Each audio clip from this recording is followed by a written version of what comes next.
Miscellaneous exercise on chapter number 6.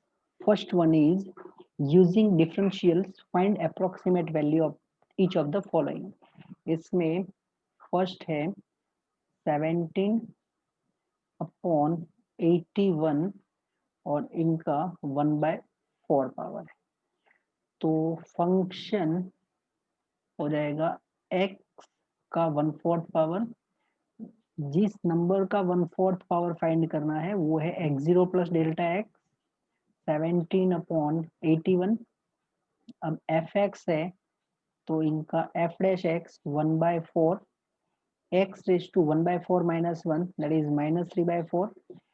x0 means ऐसा number near to 17/81 जिसका 1/4 power हम जानते हैं वो है 16/81। 16 मतलब आप लिख सकते हैं 2/4 एंड 81 मतलब 3/4, या तो कंबाइन लिखेंगे तो 2/3 इनका 4 power.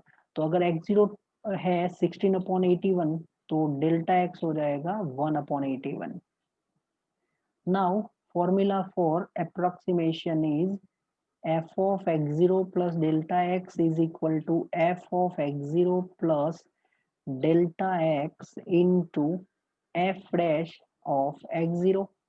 x0 plus delta x मतलब given number 17/81। f of x0 means ऐसा नंबर जिनका 1/4 पावर हम जानते हैं 16/81। डेल्टा x जो एरर है वो 1/81 एंड f डैश x0 मतलब 16/81। fx का फॉर्मूला है 1/5 पावर ऑफ द नंबर, तो 17/81 इनका 1/5 पावर यहाँ पर हो जाएगा 16/81 1/5 power, then plus 1/81 into f dash है 1/4 16/81 इसका -3/4 बराबर, या यहाँ पर अपॉन 4 पावर है या अदरवाइज 1/5 तो नेक्स्ट में है 3/4। ओके चलो, तो 16/81 इसको हमने लिख दिया है 2/3 उसका 4 पावर। हमें चाहिए 16/18 का 1/4 पावर, तो अगर हम दोनों साइड 1/4 पावर लिख देते हैं बराबर, यहाँ पर भी 1/4 पावर, तो ये हो जाएगा 2/3। तो लेफ्ट साइड तो कंटिन्यू रहेगा 17/81 इनका 1/4 पावर।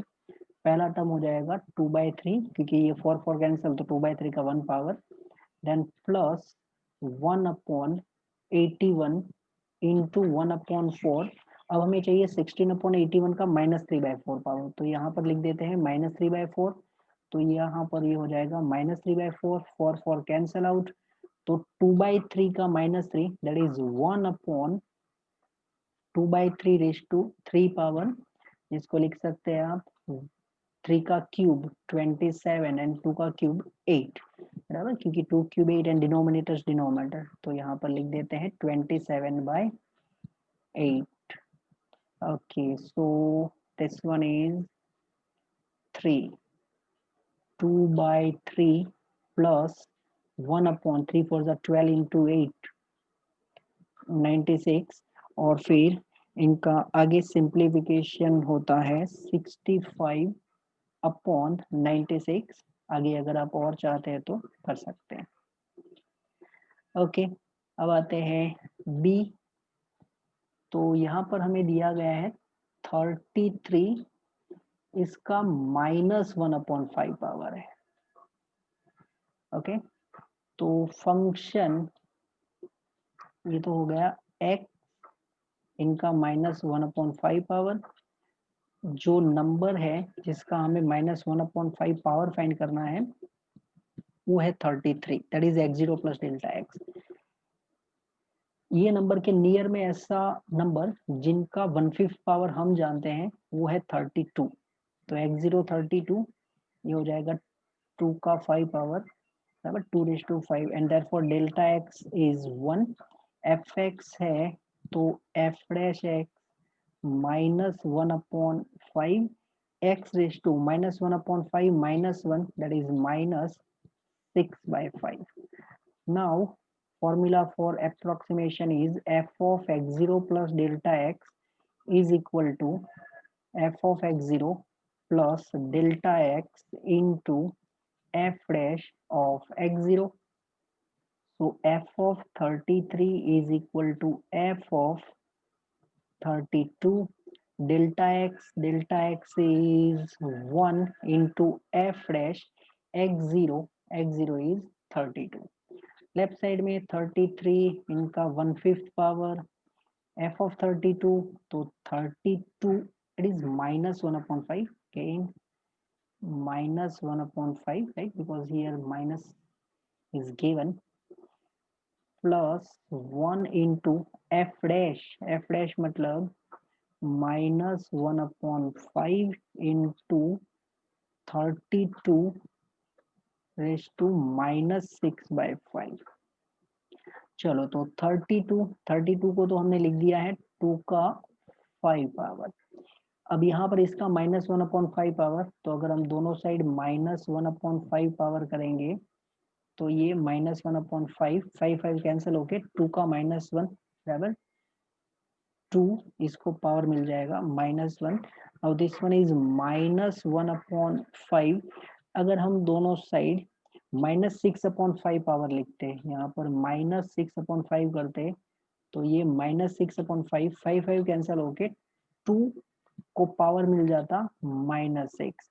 तो अगर 2 को -6 पावर मिलता है तो हमारे लिए हो जाएगा 1/2 raised to 6 power. Okay, so now it is, first one is 1/2 because it is 2 raised to -1, and then minus 1/5 into 2 raised to 6, that is 64. अब यहाँ से सिंप्लीफाई करने पर आपको मिल जाएगा 159/320। आगे आप कैलकुलेशन करना चाहते हैं तो कर सकते हैं। Okay, so this one is end of number 1. Now number 2, show that the function f(x) equal to log x upon x has maximum value at x equal to e. तो नंबर 2 में हमें दिया गया है f(x) is equal to log x upon x. अब यहाँ पर log function दिया गया है, डिनोमिनेटर में x है, तो डेफिनेटली x ग्रेटर देन 0 होना चाहिए। ओके, मीन्स हमारा जो फंक्शन है इसका डोमेन होगा ओपन 0 to इनफाइनाइट। हमें क्या करना है, maximum at x equal to e prove करना है, तो f dash x division rule apply होगा, डिनोमिनेटर का स्क्वायर। अब यहाँ पर डिनोमिनेटर डिफरेंशिएशन होगा न्यूमरेटर का, मींस log x का डिफरेंशिएशन, माइनस log x और डिफरेंशिएशन होगा फिर डिनोमिनेटर मतलब x का।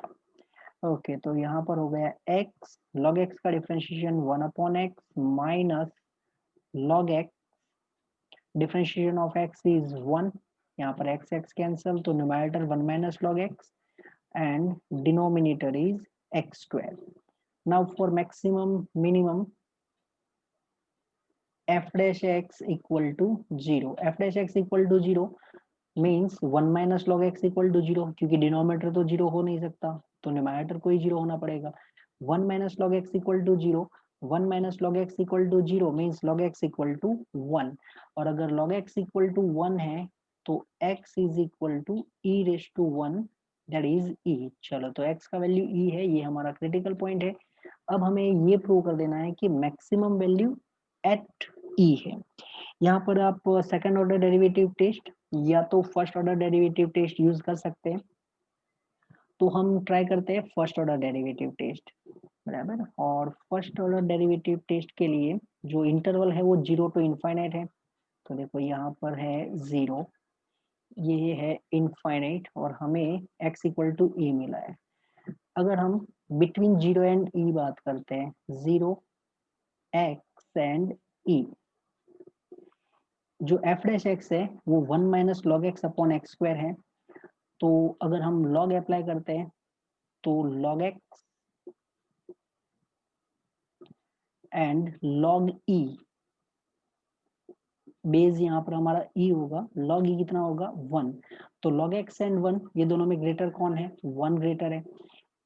और हमें मिला है F dash x 1 minus log x, बराबर। तो f dash x 1 minus log x है, तो 1 minus log x is greater than 0। तो between 0 and E F dash x जो है वो कैसा हो गया, प्लस। और अगर हम ई टू इनफाइनाइट में बात करते हैं, means E and x, x is greater than E, log, अगर हम लॉग अप्लाई करेंगे तो यहाँ पर हो जाएगा लॉग ऑफ ई। वैसे लॉग इंक्रीजिंग फंक्शन है, वो भी आपको पता होना चाहिए। लॉग ई ये हो गया 1, तो 1 एंड लॉग एक्स में लॉग एक्स ग्रेटर है। अब हमें चाहिए 1 माइनस लॉग एक्स, तो 1 minus log x is less than 0, that is यहाँ पर एफ डैश एक्स। क्योंकि डिनोमिनेटर एक्स स्क्वायर था तो इसके ऊपर हमने फोकस ही नहीं किया, सिर्फ न्यूमरेटर में से चेक कर रहे हैं हम। तो f dash x more than 0 था, between 0 and D means positive था। 1 माइनस लॉग एक्स ये हो गया F dash x less than 0। तो आफ्टर ये माइनस है, तो पहले प्लस मीन्स हम इंक्रीज कर रहे थे, ई क्रिटिकल पॉइंट है, और उसके बाद एफ डैश माइनस, तो प्लस से माइनस से साइन चेंज हुआ।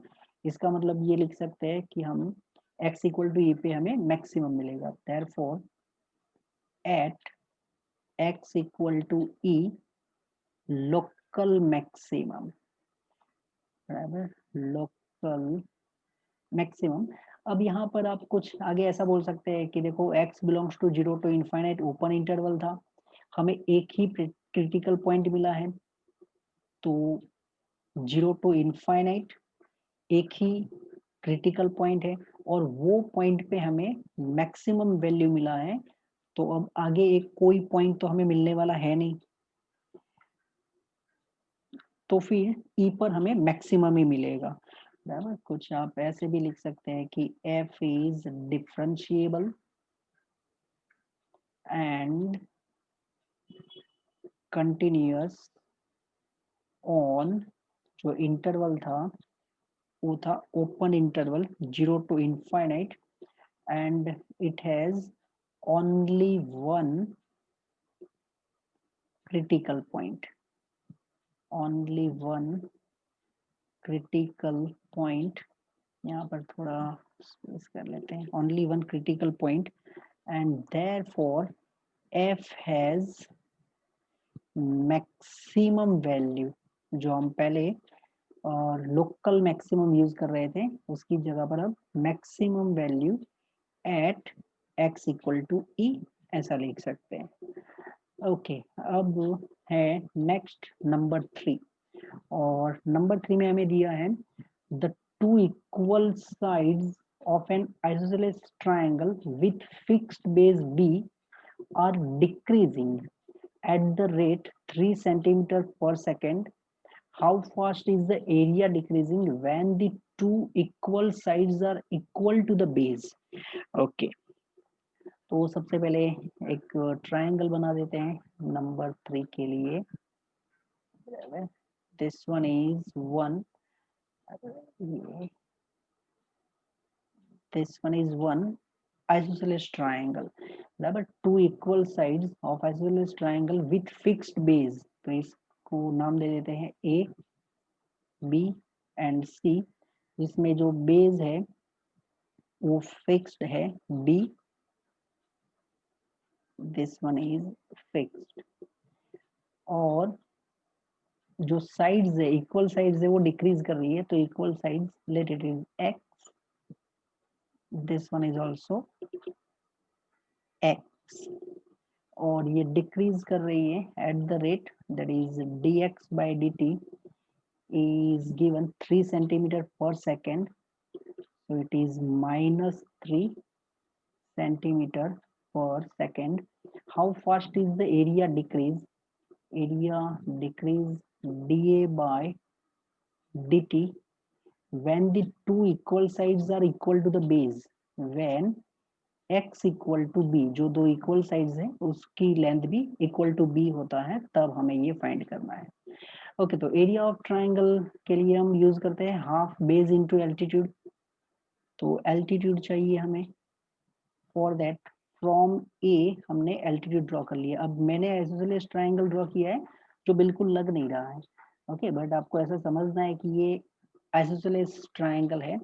मींस अगर यहाँ पर पॉइंट डी है तो ये जो एडी है वो मीडियन भी है और वो एल्टीट्यूड भी है, बराबर। जो दिख नहीं रहा है वो भी आपको समझना है, हाँ। मीन्स या let AD is altitude,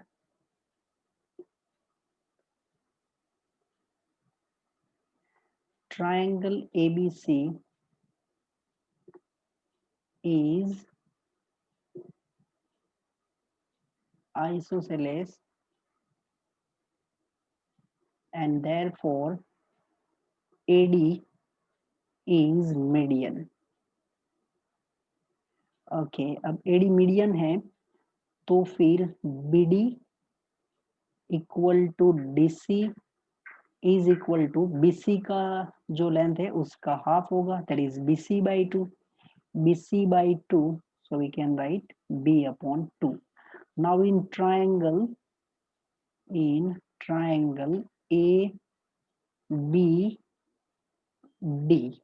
in triangle ABD अगर हम पाइथागोरस यूज करते हैं तो AB square is equal to AD square plus BD square. AB square that is x square equal to AD square नहीं पता है, BD square b by two, तो इसका स्क्वायर हो गया b स्क्वायर बाय 4, और यहाँ से हमें मिल चुका है AD का value x square minus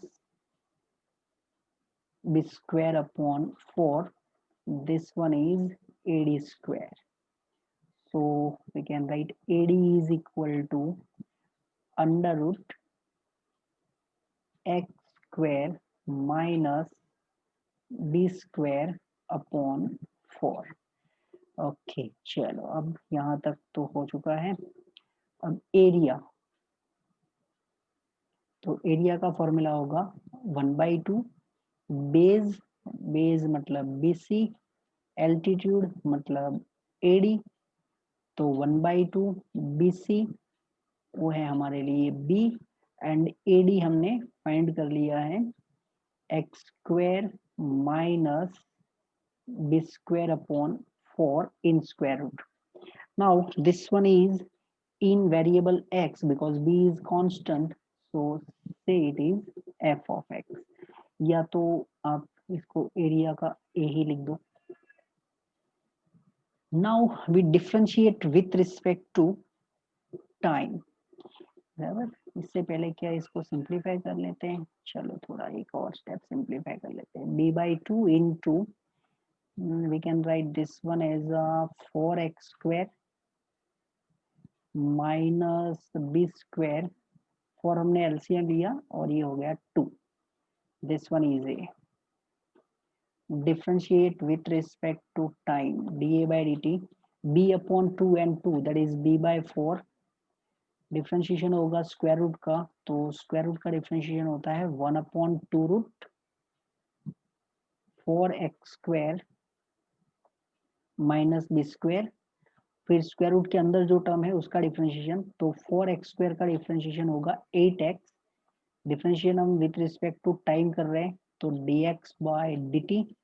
now dA by dt का वैल्यू हमें फाइंड करना है when x equal to b। सबसे पहले तो b अपॉन 4 इंटू 2, ये हो गया 8, देन 1/4, x की प्लेस पर हमें b यूज करना है तो 4b square minus b square, 4b² minus b² into 8, x के प्लेस पर हमें यूज करना है b, and dx by dt का वैल्यू दिया गया है -3 इंटू -3। चलो यहाँ पर से ये 8 कैंसल, तो -3b into b square, so it is -3b square, 4b square minus b square 3b square, but in square root, तो 3b square in square root, so we can write √3b, so at last it is -3 upon √3 b square, तो one time cancel b, और जो भी हमें यहाँ पर कुछ unit दिया है, यस सेंटीमीटर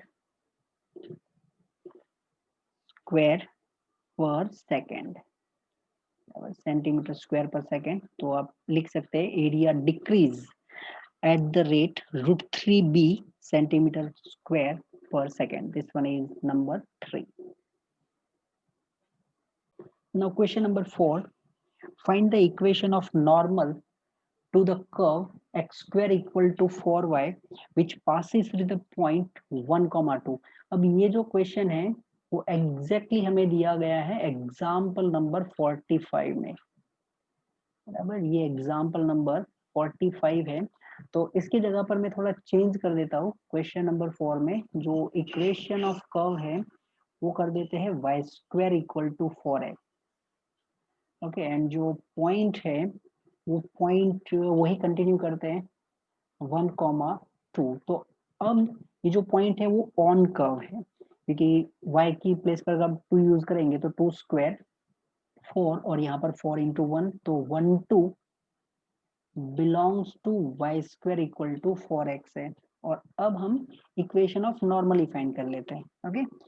तो सबसे पहले तो y² इक्वल टू 4x है, डिफ्रेंशिएशन करेंगे हम विथ रिस्पेक्ट टू x, तो y² का differentiation 2y with respect to x है, तो divide by dx is equal to 4, यहाँ से मिल चुका है divide by dx 4/2y, that is 2/y, this one is slope of tangent at any point। हमें फाइंड करना है नॉर्मल, तो therefore slope of normal at any point, तो टेंजेंट का जो भी स्लोप है उसका साइन चेंज कर दो माइनस, और फिर नंबर का reciprocal y/2, this one is at any point. हमें फाइंड करना है at 1, 2, so at 1, 2 slope of normal is equal to minus y की प्लेस पर 2, तो 2/2 दैट इज -1। अब हमारे पास पॉइंट है, स्लोप है, तो पॉइंट स्लोप फॉर्म का यूज करके हम इक्वेशन फाइंड कर सकते हैं, और इक्वेशन होगा y-2 upon x-1 is equal to -1, so y-2 is equal to -x plus 1, जो कि आप लिख सकते हैं x plus y equal to 3। Next one, show that the normal at any point theta to the curve x equal to a cos theta plus a theta sin theta, y is equal to a sin theta minus a theta cos theta is at constant distance from origin। तो हम सबसे पहले equation of normal find करेंगे, और फिर equation of normal जो होगा उसका डिस्टेंस फाइंड करेंगे फ्रॉम ओरिजिन, और हम प्रूव करेंगे कि वो कांस्टेंट है, means doesn't depend on theta, क्योंकि यहाँ पर थीटा वेरिएबल है। तो x जो दिया गया है वो है a cos theta plus a theta sin theta, जो हमें कर्व दिया गया है वो पैरामेट्रिक फॉर्म में है, y is equal to a sin theta minus a theta cos theta. चलो सबसे पहले पॉइंट जो है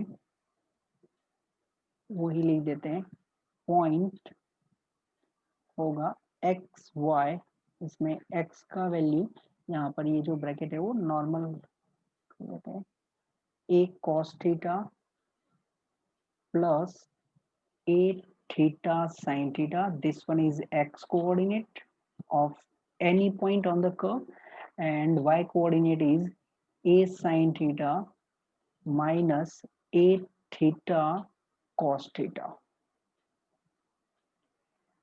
नॉर्मल हमें चाहिए तो नॉर्मल का स्लोप फाइंड करना पड़ेगा। अब स्लोप ऑफ नॉर्मल फाइंड करने के लिए सबसे पहले फाइंड कर लेते हैं dx by d theta, differentiation of x with respect to theta dx by d theta.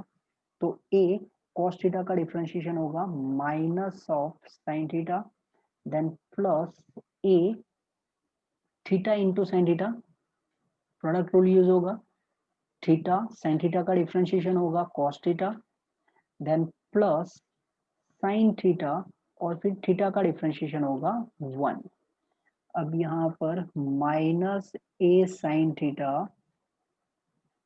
Plus a theta cos theta plus a sine theta, plus a sine theta minus a sine theta cancel. ऐसे ही हमें d y by d theta भी find करना पड़ेगा। तो a sine theta है, a sine theta का differentiation होगा cos theta minus a theta into cos theta, तो थीटा कॉस का डिफरेंशिएशन होगा minus of sine theta, then plus cos theta, theta का डिफरेंशिएशन 1। ब्रैकेट ओपन कर लेते हैं तो ये a cos theta minus minus plus a theta sine theta minus a cos theta, a cos theta plus and minus है ये भी cancel, and therefore slope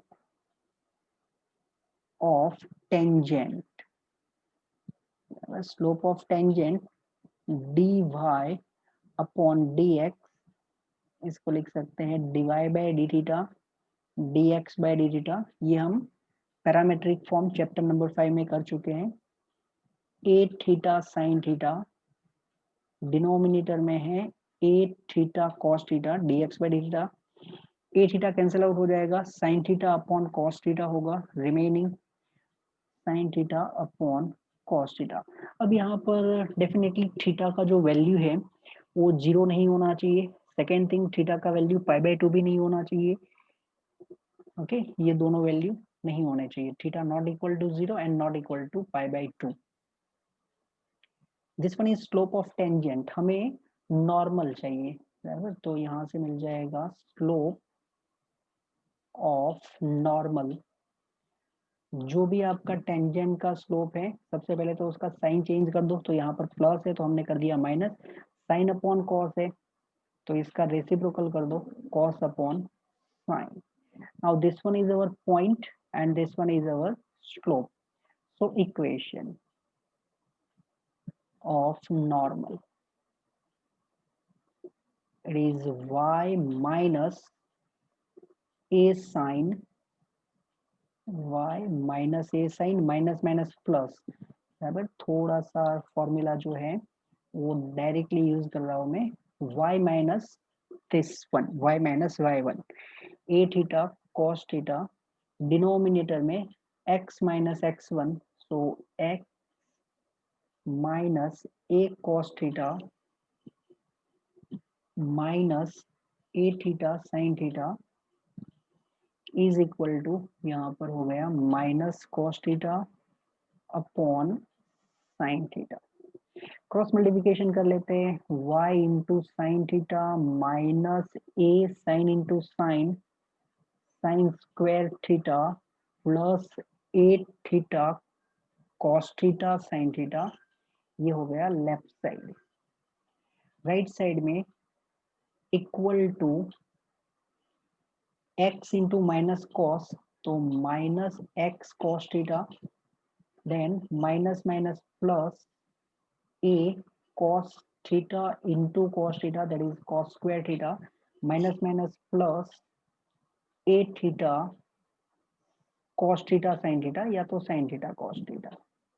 From left and right, a theta cos theta sin theta cancel out, so we can write x cos theta plus y sin theta minus a sin square theta minus a cos square theta is equal to 0. So it is x cos theta plus y sin theta. ये जो दो term है वहां से अगर हम minus ए common निकाल देते हैं तो sine square theta plus cos square theta 1 हो जाएगा, तो minus a into 1 equal to 0। This one is equation of normal at any point theta. अब ये जो नॉर्मल है इसका हमें डिस्टेंस फाइंड करना है फ्रॉम ओरिजिन और वो हमें कांस्टेंट प्रूव करना है बराबर। तो ये थोड़ा निकाल देते हैं।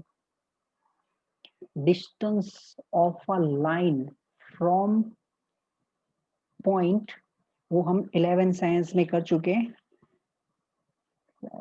तो यहाँ पर हमें डिस्टेंस फाइंड करना है। Distance of normal from point 0,0 origin से डिस्टेंस फाइंड करना है बराबर। तो वो जो फॉर्मूला था वो हम लिखते थे, अगर लाइन का इक्वेशन है ax plus b y plus c equal to 0 और हमें ओरिजिन से डिस्टेंस चाहिए तो हम लिखते थे p is equal to modulus of c upon under root a square plus b square.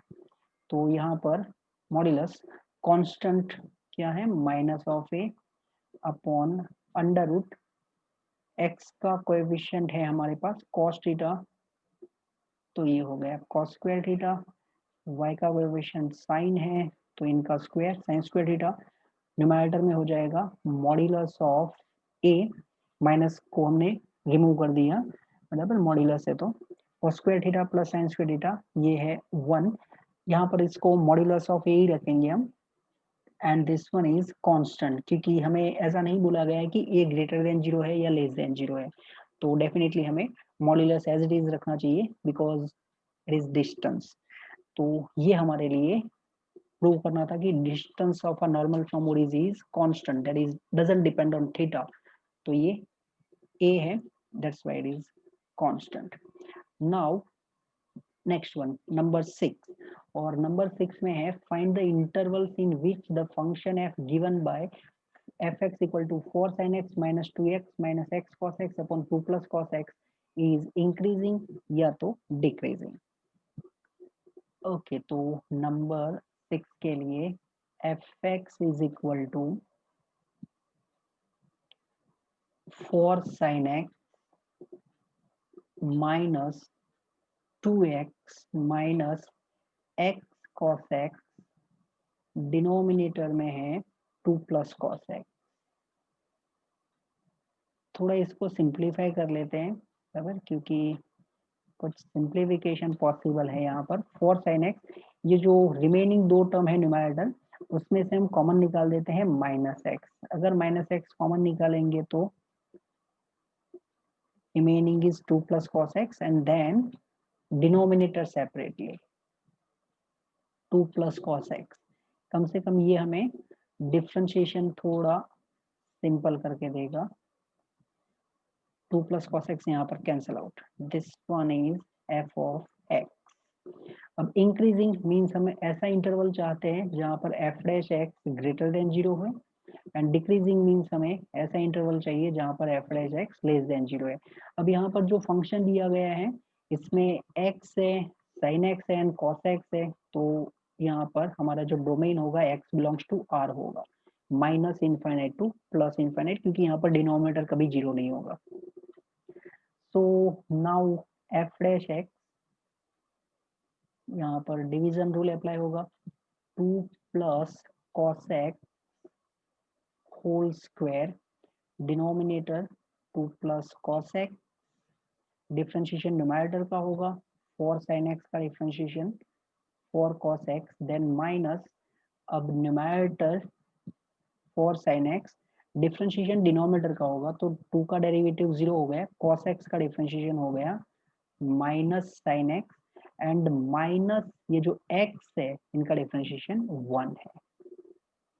Okay, अब यहाँ से हम क्या कर सकते हैं, 4 कॉमन निकाल लेते हैं सबसे पहले न्यूमरेटर में से।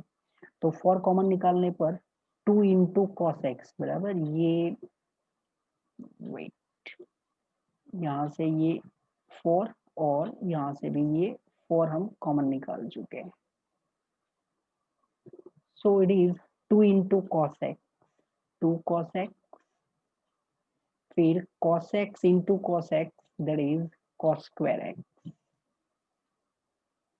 Minus and minus plus sin into sine that is sin square x, minus, पहले डिनोमिनेटर लिख देते हैं इधर, 2 plus cos x whole square minus 1.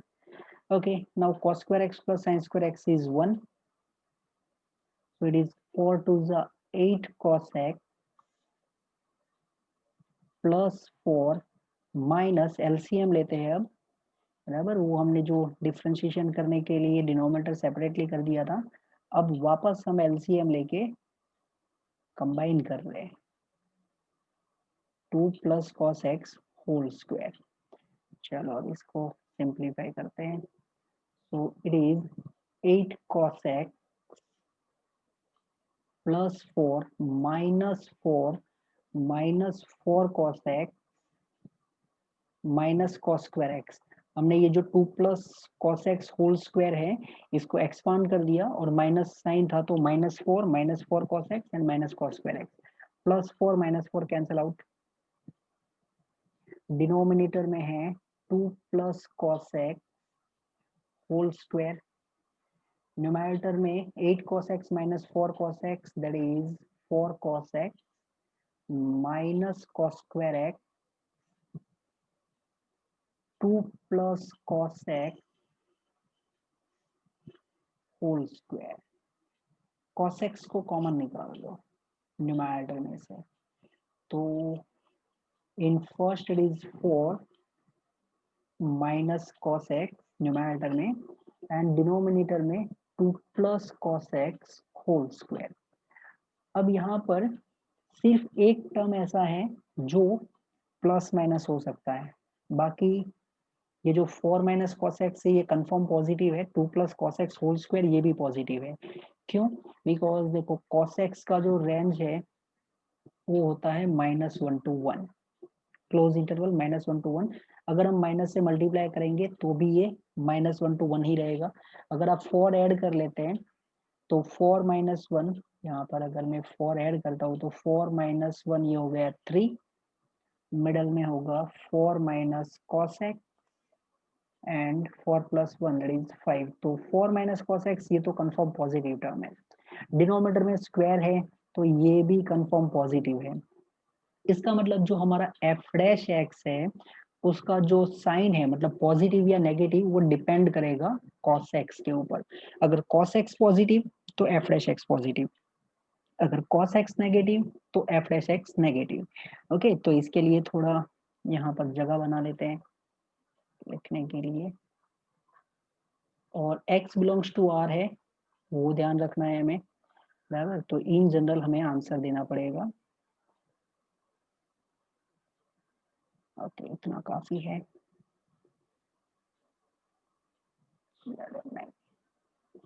या सो अब लिख देते हैं साइन मींस पॉजिटिव या negative, sign of f dash x depend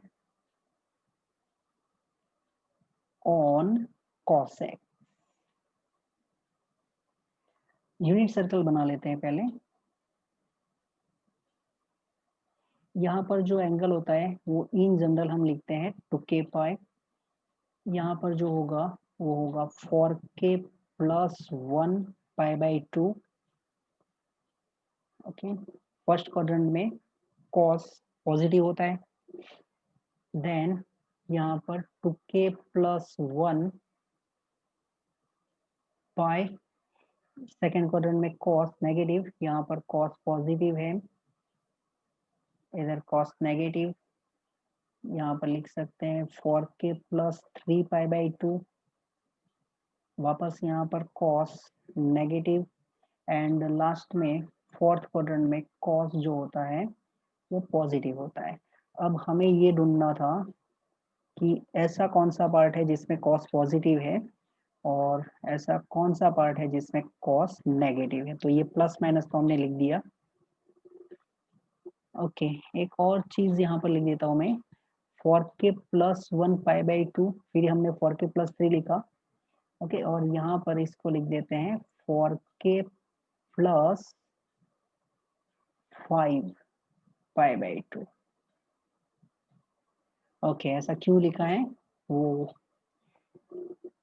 अगर मुझे कॉस पॉजिटिव है वो पार्ट चाहिए तो मैं 4k+3 π/2 से 4k+1 तो नहीं लिख सकता।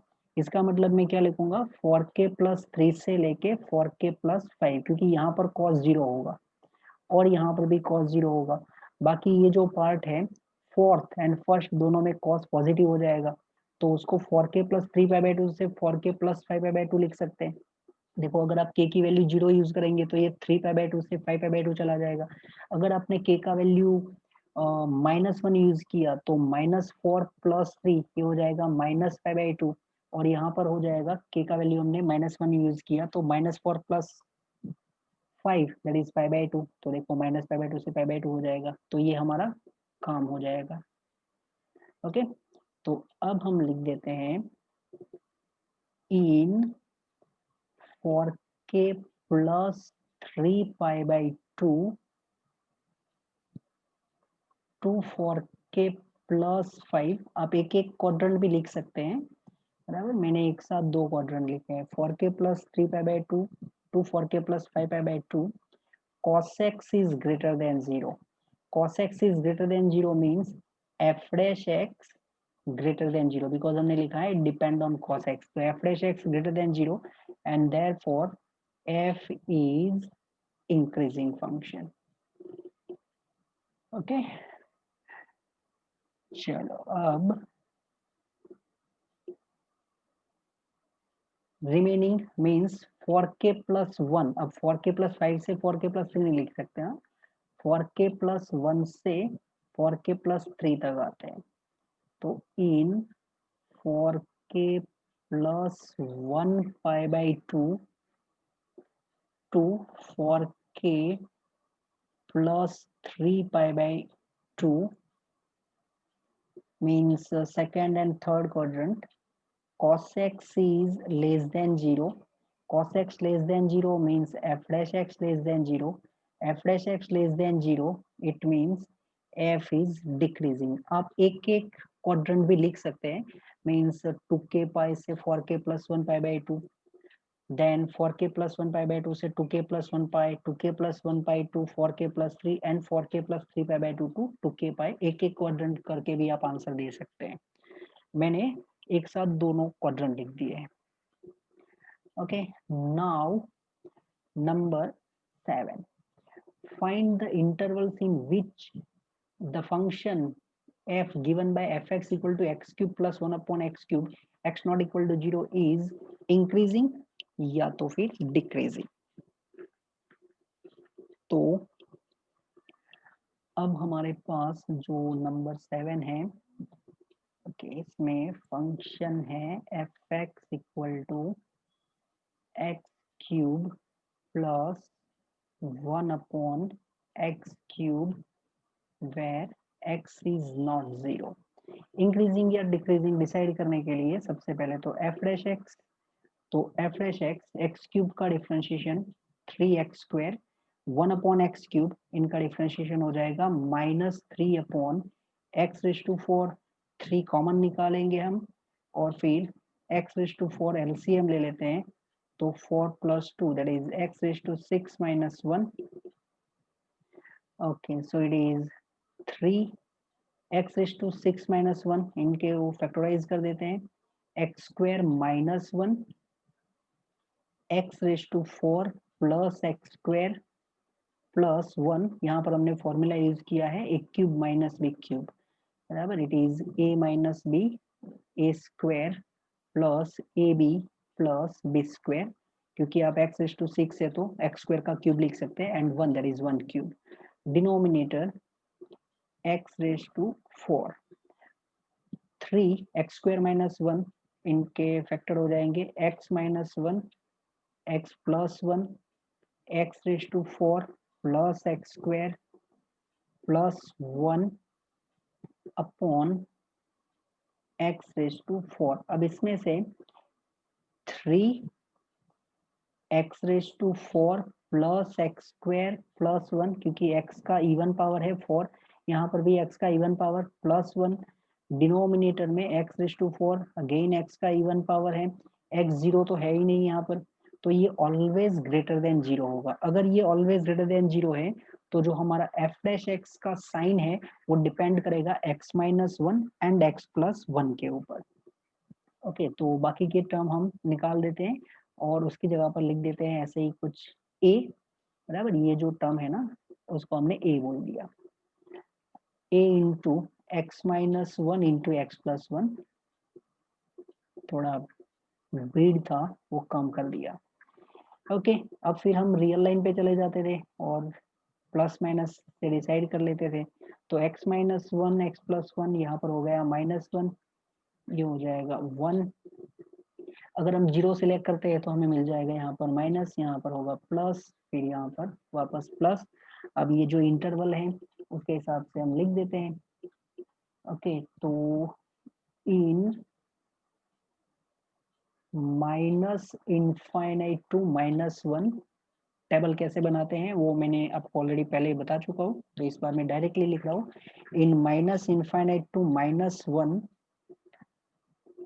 Union 1 to infinite. अब यहाँ पर मुझे इंक्रीजिंग दिया है तो मैं यहाँ पर क्लोज कर देता हूँ, स्ट्रिक्टली इंक्रीजिंग नहीं बोला है तो यहाँ पर हमने क्लोज कर लिया। In minus infinite to minus 1 union 1 to infinite f is increasing and in x belongs to, यहाँ पर भी क्लोज ही रखते हैं, minus 1 to 1, in close interval minus 1 to 1 f is decreasing, बराबर, ये इंक्रीजिंग डिक्रीजिंग का सिंबल जो मैं पहले से यूज करता हूँ वो सिंबल यूज किए। Okay, so this one is number 7।